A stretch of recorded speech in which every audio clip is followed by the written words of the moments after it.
Capital.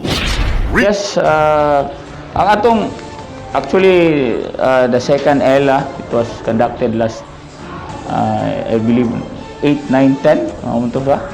It was successful and mao man gutoy agenda or pagabuhaton sa ni Governor Digamo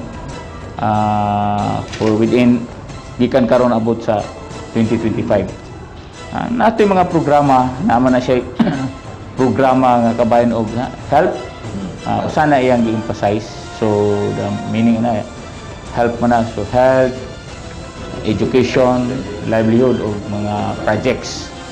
So I hope ang amo, as I always said, kada sige na kog na mangutana basta kung unsay programa nga para sa ato ang katawhan ato ginasuportahan. So workshop actually good ang executive mag-workshop na sila. They are making a workshop. By that time, i-present na sa legislative.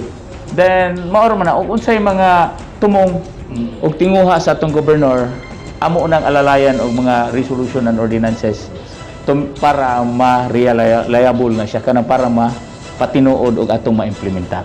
So, na-experience na ako nga, ang mga tao, nakita na ko nga, they are also hardworking in doing their homework or workshop.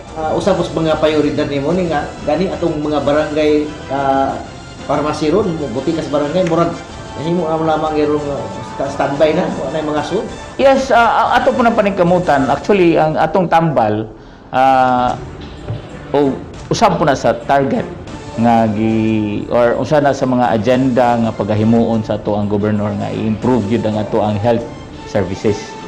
So kung po pwede magahin po mi intended para sa mga barangay with the need of the with the support with the consent of the mayor kay moagi magiging mayor, so why not nganong dili man nato hatagan, but I believe naapoy gigahin gyud ang sa pundo anak kabahin sa health sector sa atuang sa matag tuig within 3 years kay usag una sa iyahang flagship pud sa iyahang agenda kaniyang plano nga pagabuhaton.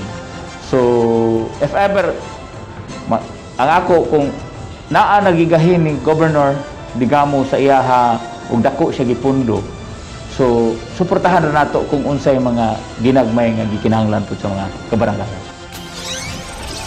Aksyon! Balita!